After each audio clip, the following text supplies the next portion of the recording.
There's nothing that is covered that shall not be revealed, folks. I'm going to be going through some interesting stuff in this video. I just did a video over on my other channel covering this topic, and this is actually an extension, sort of a part 2 to it. This is amazing what I found. We're talking about our history here. We're talking about the American Indians and where did they actually originally come from. And this is something you most likely have never heard before, because this was something I just heard about today for the first time. I had kind of actually I didn't even have an idea. I just knew a little bit of history that kind of relates to this. Like, I remember hearing about the Grand Canyon and there being Egyptian treasure there.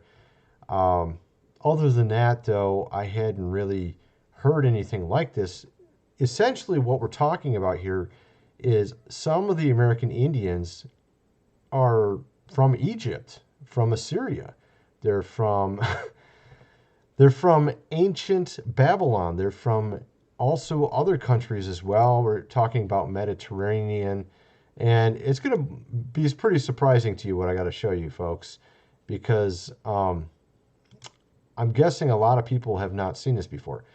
Check this out. For example, this is the name for Cherokee. Okay, you're talking about the Cherokee people. This is literally the name of their god. Okay, I'll show you this actually. Here it is. This is actually in Phoenician or Paleo-Hebrew. This is an ancient artifact, I guess you would say. And as you can see here, it has the YHVH. And this is literally something you can find in a lot of these ancient stone carvings and things like this. This is actually, I think, from Michigan. If you read the Cherokee, I actually covered this over on my other channel, creation, story, it literally reads like the first book, folks. In the beginning, Yahweh created the sky world and our mother earth. The waters around the earth were dark and deep, but the spirit of Yahweh moved upon the face of the waters. Does this sound a little familiar? Yeah, that's the Cherokees, okay? And like I said, if you go through this, and here's another example when I'm talking about how they actually say the name. Look at this. It's literally pronounced almost the exact same. It's because, and that's what we're going to cover in this video, it's because certain tribes, certain American Indian tribes, around 500 BC, came over to the Americas to avoid Babylonian captivity. Okay? So we're talking about what we call the mound builders, which almost look kind of like pyramids when you look at them. There's actually 3 different sort of eras to history for the American Indians. You have the mound builders, you have the Hopewell, and Adena. Now, the mound builders are actually before 500 BC. And the mounds, of course, I've talked about that on video before. Generally, they're giant, 8 foot, 9 foot, 10 foot, 11 foot tall people. We had a lot of articles written in newspapers, famous newspapers from today, New York Times, whatever, where back 100 years ago, or actually more than 100 years ago, usually like 100, 200 years ago, more like 1890, 1880, they'd have these articles talking about, oh, they found all these giant skeletons in Ohio or Indiana or Michigan, and they're in these mounds. And I've done videos talking about this in the past. That happened to be the time frame of like 2000 BC to 500 BC. Those were the mound builders. What we're going to talk about more here is the Hopewell, which are these people that came from ancient Egypt, Assyria, Babylon, Hebrews, all manner of people. And they came over, and especially, let me show you this here. I wanted to show you a couple things. I thought I had it written down, but these guys came over to escape the Babylonian captivity. Okay, this is what we're talking about. So that was around 500 BC, and they came over to. Let me show you the areas that they were in. Again, this is the time frame, 500 BC to 400 AD.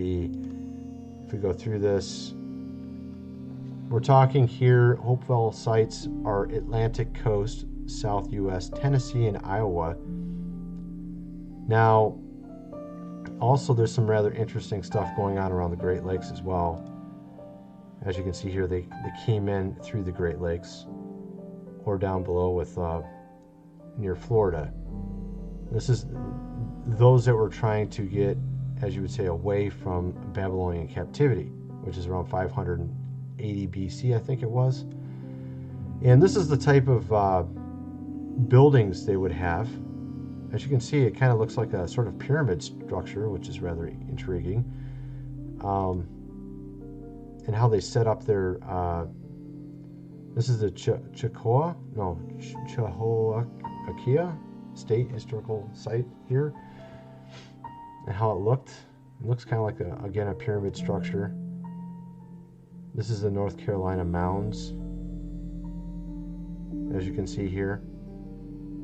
Of course, you've heard of star, as you would say, forts and everything as well. Again, this is what I was showing you earlier.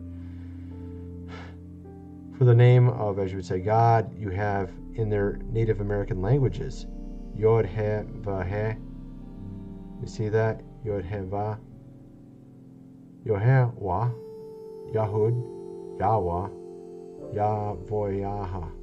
I don't even know how to say them, so I'm just trying to guess there a little bit there. You can see it's very similar though, right?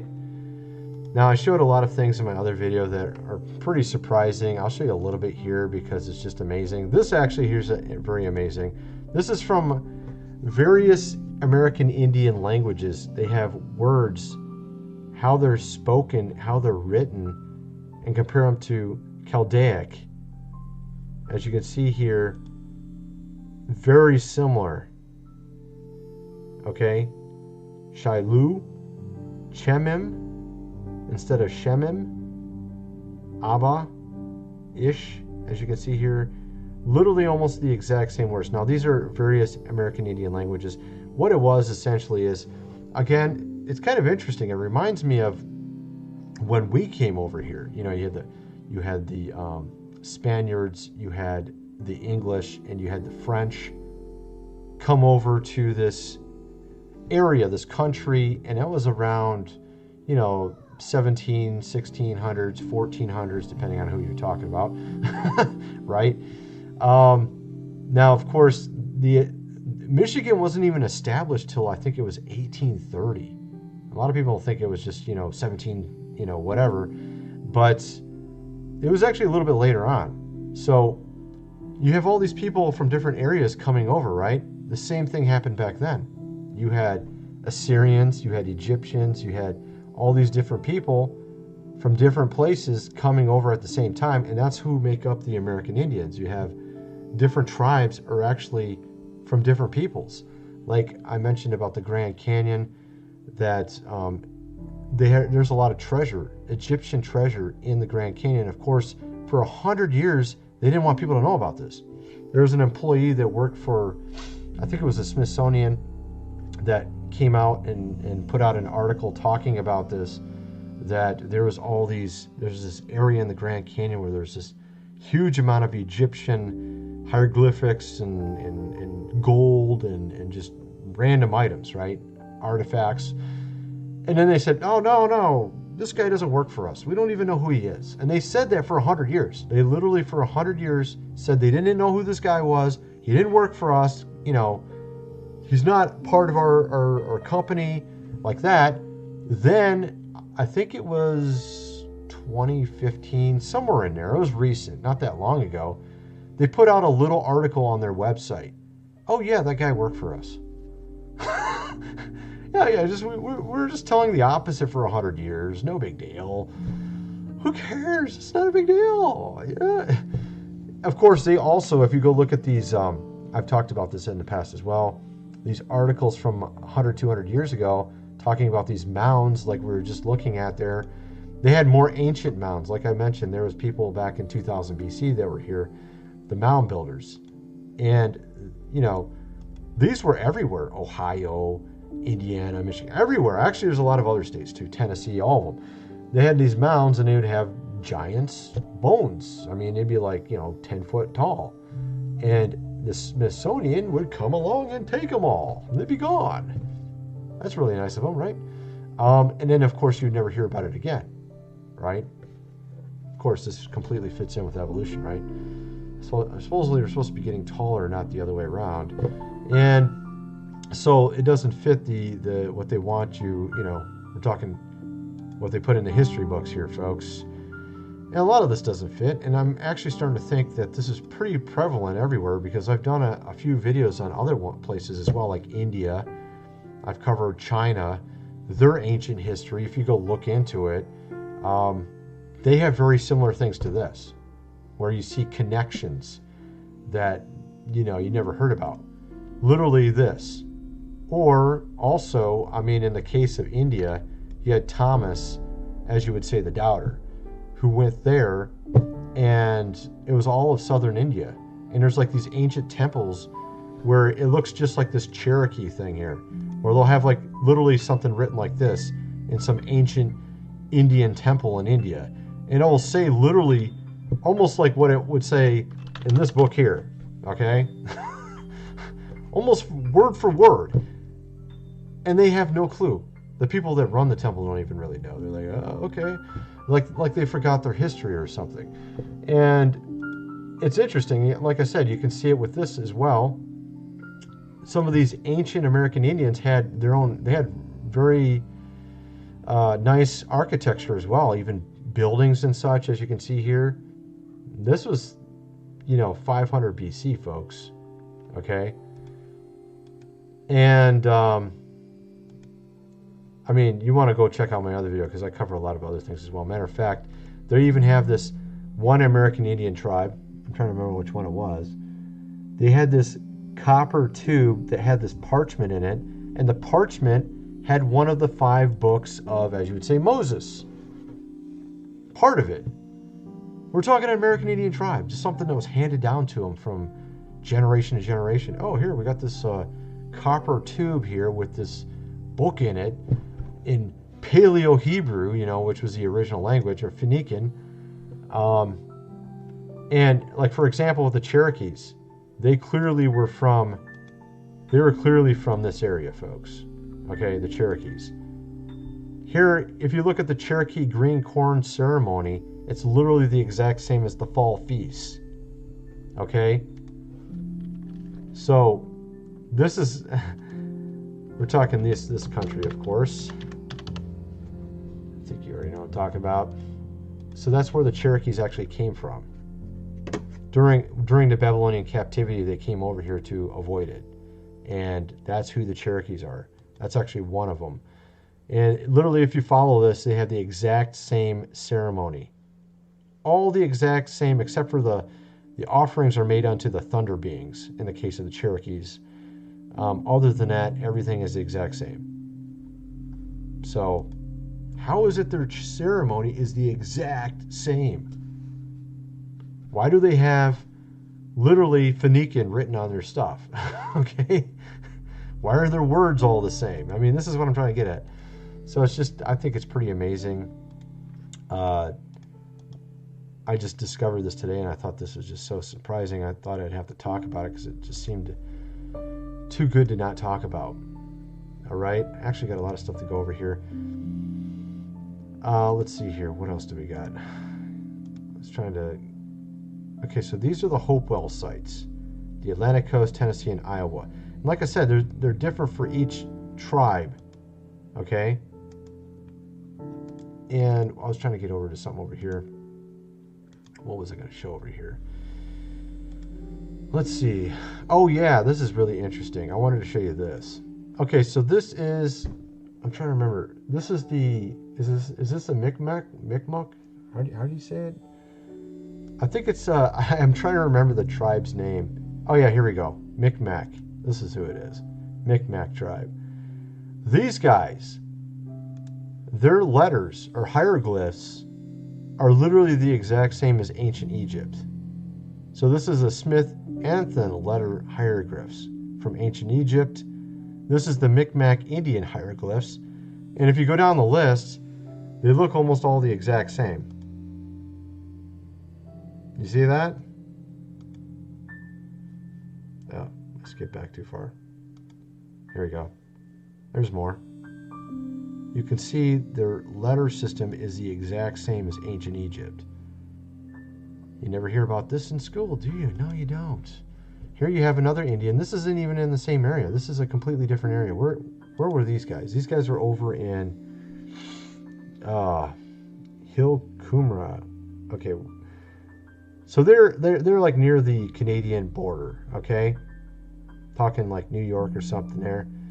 And these guys are over in the Grand Canyon area, okay?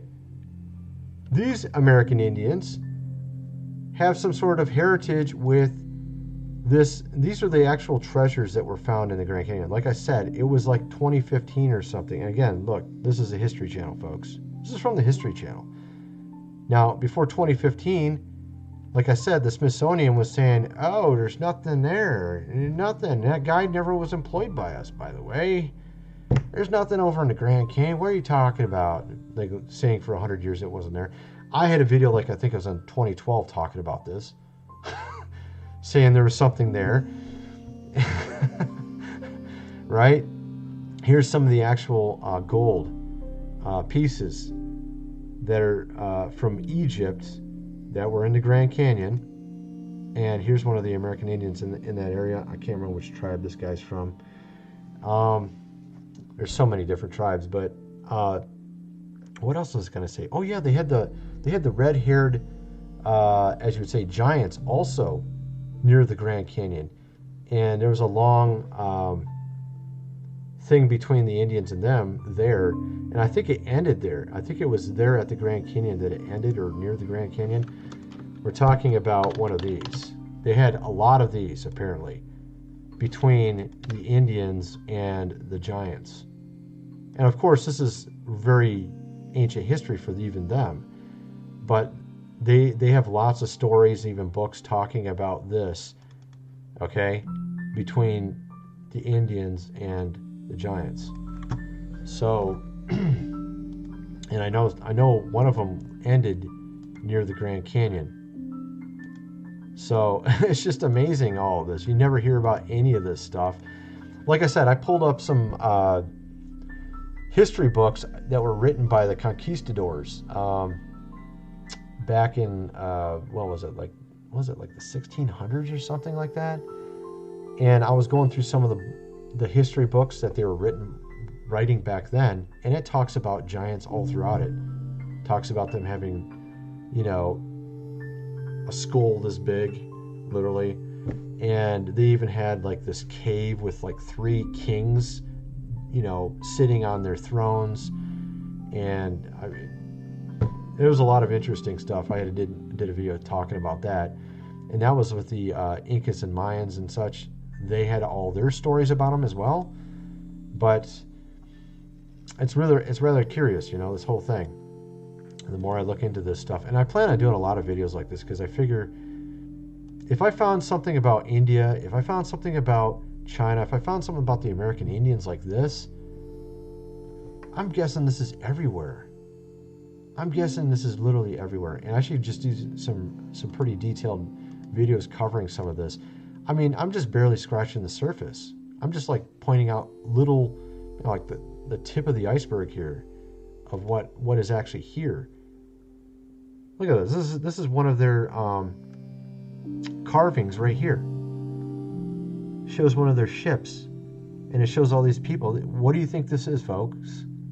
Doesn't that look a little bit like Noah? And this is American Indian. Look at this. This looks like ancient hieroglyphs from Egypt. You see this? Look at this. Does this look familiar? Remember a certain basket on the water in Egypt? I mean, this thing is literally written in Egyptian, isn't it? Look at that.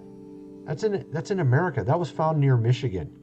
This stuff is found around the Great Lakes. I mentioned how... Okay, we're going to get back to this in a sec. I have so many things open. Where was it at? I mentioned how they came in. Look, they came in through the Great Lakes. See that?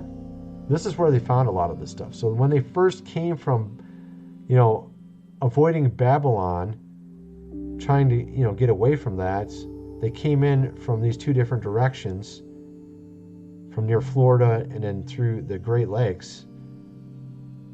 Okay? And that's where they found a lot of this stuff in Michigan. Like I said, I grew up there. But a lot of these are from there. Okay? Look at that, man. That's just amazing. Look at this.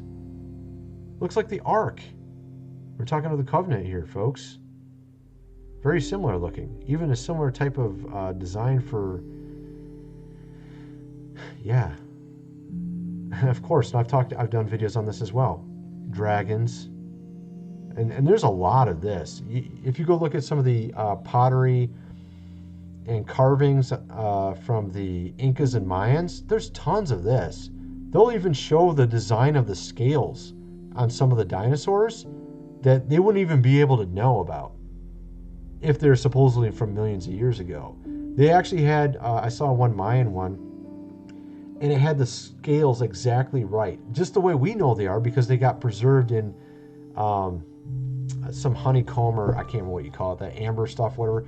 Got preserved in that, and they actually had some samples of how the scales actually looked, and it was the exact same as their drawings. And they would show them like riding them, or like, you know, something like this.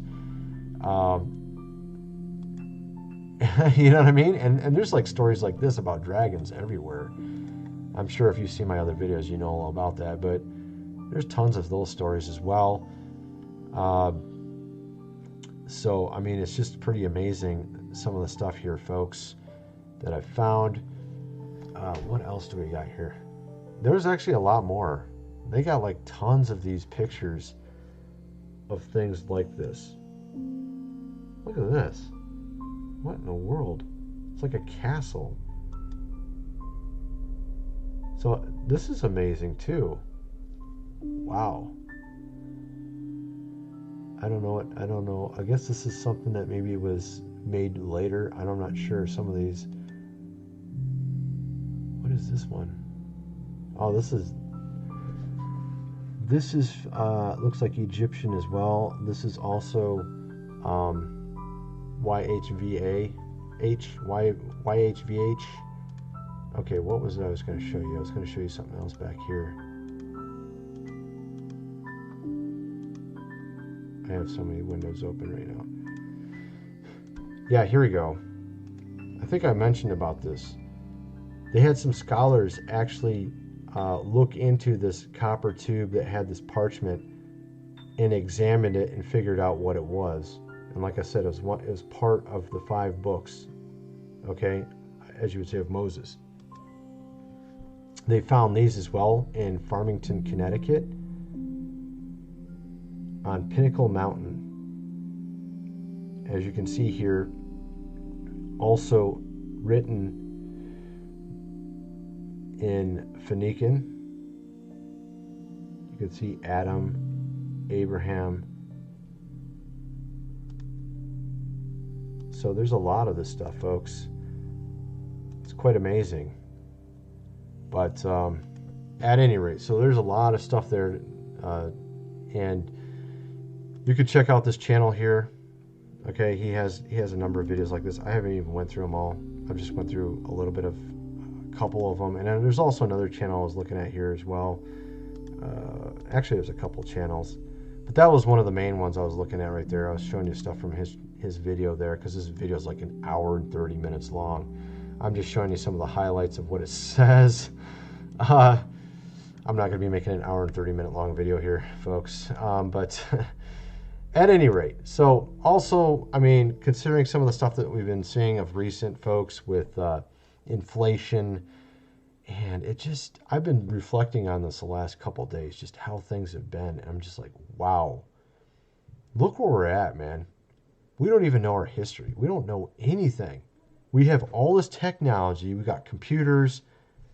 We got cell phones. And we don't even know our own history. We don't know anything. And then now we have people using these electronics to try to, you know, these computers and everything, to get us to think certain things. You know what I mean? Get us go a certain direction. And you've seen all that's been happening the last 2 years. I mean, these are American Indian tribes that had the same traditions for like 1,000 years and still had the same stuff from the ancient times. Same ceremonies. Here we are, 2 years time, they're trying to, like 10, 20 years time, they're trying to completely change everything. You know what I mean? At any rate, obviously you've seen kind of what's been going on with inflation, with just the prices in the supermarket have been going up. I've been talking, obviously, at the end of my videos a lot more about some of this, considering the things that we've been seeing. It might be wise to be prepared. I mean, maybe like the American Indians, they knew how to live without electricity. Like this is this book back here. I have a link below for it called The Lost Ways. You may want that book. It tells you how to make a cellar, tells you how to make certain kinds of food that last a long period of time, how to do things around the house without electricity like they used to do back in the old days. And considering some of the stuff we've been seeing of recent, you might want that. You never know, man. I've heard a lot of interesting dreams, and they're not exactly good ones. Okay? All manner of stuff. And you're probably going to want that book indeed for that reason. But also, on top of that, I mean, if you think about it with inflation, recently we had the fuel prices go very high, and it was in short supply. And truckers were having issues trying to get to supermarkets. Now, just imagine if that happened to be something that happens for a month straight. You're going to have a lot of empty supermarket shelves. A lot of your favorite goods, Doritos, whatever they might be, may not be available. You got to have your Doritos, you know what I mean? At any rate, I have a link in the description for storable food that has a 25-year shelf life, $247 for 1 month's worth of it. Here's just some of the items that are included. You have broccoli, cheesy broccoli rice soup, creamy stroganoff, traveler stew, mac and cheese, banana chips, mashed potatoes, chocolate pudding, Southwest rice, orange energy drinks, pancakes, and all manner of other things, even oatmeal. Of course, with it having a 25-year shelf life, you're not going to get steaks in there, folks. You know what I mean? But, I mean, this is cheaper than it probably cost you already for a month's worth of food. Way cheaper than it would cost you. I was watching a video the other day, some guy in Canada showing how much he was able to get for $100, and it was like nothing. It was like 4 days worth of food at most. I mean, he showed some beef and some bread and just like some random cans of this, that, and the other. It wasn't even that much stuff. It was like about this much stuff. And of course, I think where I live, I could probably buy more. But I mean, maybe in some places it's like that, man. You can't buy very much for $100. But this is only $247 for a month's worth of food. Also, you can even get 3 months worth of food for about $5.97. Links are in the description. Again, like I said, for some people, they may spend this much just for regular food in the supermarket every month. Easily. Maybe even more in some cases, depending on where you live. So, again, that's 3 months worth of food. 120 pounds. 120 pounds. And this is dried food. This is already dried. Part of it, at least. I think all of it, actually. I think it all is dried. So imagine if it wasn't dried. You add water to it, you're talking like 300 pounds of food here or something, folks. I mean, it's a lot. It's not a little bit. I mean, it's these canisters that are about this big, and you get like 2 for a month, and they're like this big. They're like 40 pounds each, I think it was. And so you're going to have 6 of those, right? I think it's something like that. Maybe I'm calculating wrong. Something like that. There's 6 of those things. They're really big. At any rate, there's a lot of food in them. But again, links are in the description for that.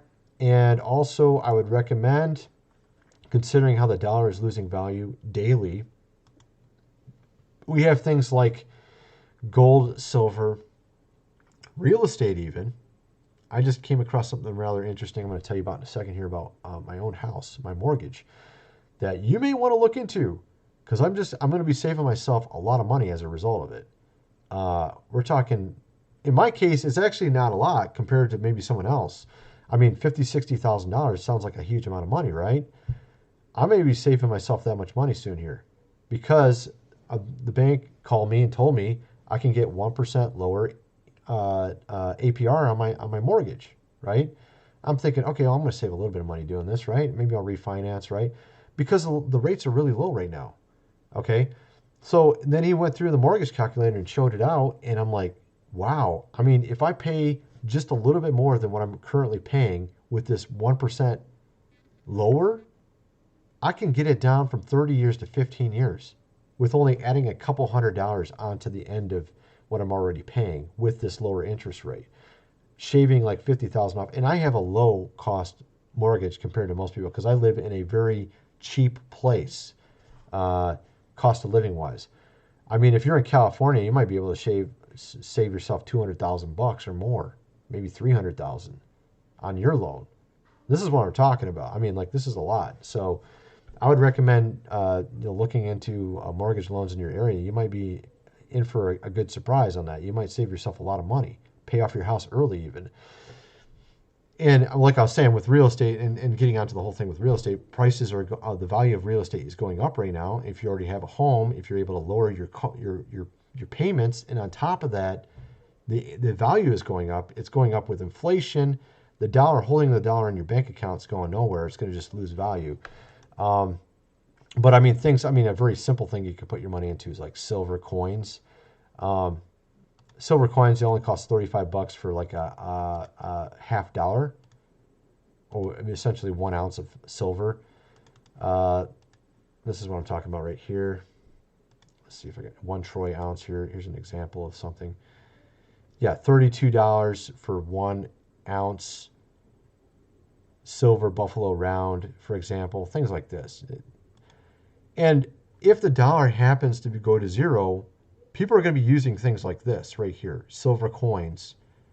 And there's different kinds of coins. Some of it can be legal tender. Some can be just, silver rounds or just silver itself. And someone in my comment section was mentioning that. He was like, look, you should explain the difference.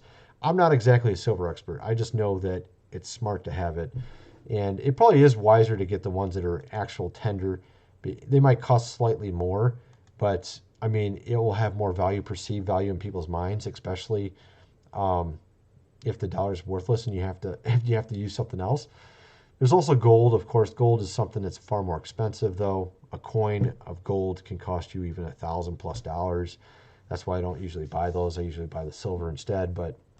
And it's probably going to be more likely people are going to be using silver than gold. But that's why I think silver's price is going to go through the roof too, if the dollar ends up going to nothing and the economy is gone. All that, you're going to see stocks go to nothing. And maybe once the stocks go to nothing, it might be a wise idea to buy them then, especially if you think it's a company that will be around after the whole thing's over. Other than that, though, I mean, I would definitely not be in stocks right now until after the fact, after you see the thing go down to nothing. But other than that, this is just kind of my advice. You also have the bit, as you would say, coin, as I usually say it. Let me show you what I'm talking about.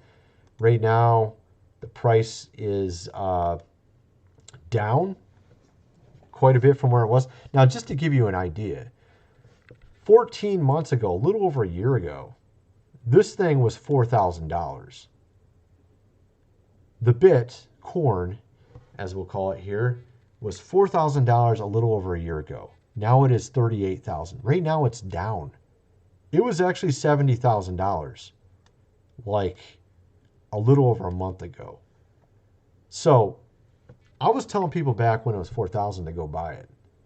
And people are like in the comment section saying, no, I don't think it's a good investment. And they're telling me it's going to go down to 1,000 and be worthless and all this. And I'm like, dude, I think this is the lowest it's ever going to be for, So what I would recommend, I don't know, it's up to you. This is, like I said, this is an investment advice. I'm just some dude talking on YouTube. But the way I look at it, if it goes a lot lower, I would definitely buy one or buy some. You can buy a little bit of it because I think it's going to go up to $150,000 probably by the end of the year. It's just my theory. It won't take very long for it to get to $150,000. So it won't be very long at all, especially with the way the dollar's going. It'll be very quick. But that is another way you could retain some of the value of your money. Because you may want to retain it. I mean, do you want to take around wheelbarrows full of money to buy a loaf of bread? Not really. If you have silver, you're going to retain your value while the dollar goes to nothing. So the silver right now, one coin is $32. It might be $300, next year for the same coin, is what I'm trying to get at. So it's going to retain its value, is what I'm trying to get at any rate. So that's kind of my video. Kind of wondering what some of you guys think about all this. Let me know in the comment section below, and thanks for watching.